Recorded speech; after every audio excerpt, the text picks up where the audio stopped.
দর্শক, জুলাই আন্দোলনে শহীদের মেয়েকে সংঘবদ্ধ ধর্ষণের প্রতিবাদে উত্তাল পটুয়াখালী। ধর্ষকদের বিচারের দাবিতে বিভিন্ন স্থানে বিক্ষোভ করেছে ছাত্র জনতা। এদিকে ভুক্তভোগীকে দেখতে পটুয়াখালী যান জাতীয় নাগরিক পার্টির আহ্বায়ক নাহিদ ইসলাম সহ নাগরিক পার্টির অন্য নেতাকর্মীরা। এ সময় ২৪ ঘন্টার মধ্যে পলাতক আসামিকে গ্রেপ্তার ও তার দ্রুত বিচারের দাবি জানান নাহিদ। শিকদার জোবাইরের পাঠানো তথ্য চিত্র দেখুন ডেস্ক রিপোর্ট।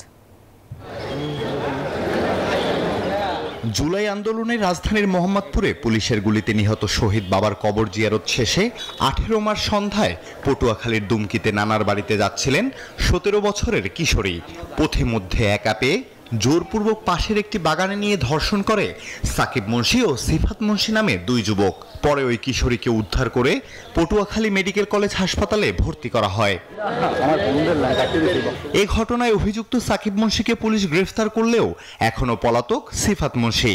অপরাধীদের দৃষ্টান্তমূলক শাস্তির দাবি ভুক্তভোগী পরিবারের।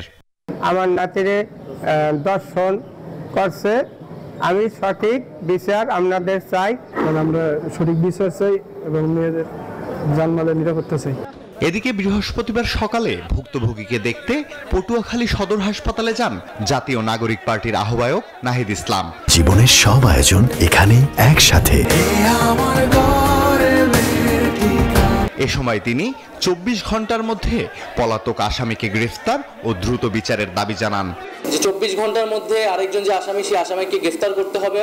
পরিবার বা আসামির পক্ষ থেকে তারা যতই প্রভাব বিস্তারের চেষ্টা যদি করে থাকে, সেগুলো যাতে কোনো ধরনের বিবেচনা না আসে, গ্রেফতার করে বিচারের কাঠগড়ায় আনতে প্রশাসন সক্ষম হবে। জাতীয় নাগরিক পার্টির পক্ষ থেকে এ ঘটনার তীব্র নিন্দা জানিয়ে ভুক্তভোগীর স্বাস্থ্যসেবা ও আইনি সহায়তা সহ পরিবারের পাশে থাকার আশ্বাস দেন জাতীয় নাগরিক পার্টির নেতাকর্মীরা। এই মামলা বা এই ধর্ষণ প্রমাণে যেন কোনো গাফিলতি না হয়, এই বিষয়ে আমরা কথা বলেছি এবং আইনগতভাবে এনসিবির পক্ষ থেকে যতটুকু সহযোগিতা দেওয়া প্রয়োজন বা দেওয়া দরকার, আইনগত সহায়তা আমরা আমাদের দলের পক্ষ থেকে দিব। এদিকে এই ঘটনায় সংবাদ সম্মেলন করেছেন বিএনপি নেতাকর্মীরা। তাদের অভিযোগ, অপরাধীদেরকে বিএনপি পরিবারের সদস্য বলে অপপ্রচার চালাচ্ছে একটি পক্ষ। অপরাধীরা যে দলেরই হোক, তাদের ছাড় দেয়া হবে না বলেও হুঁশিয়ারি দেয়া হয় সংবাদ সম্মেলনে।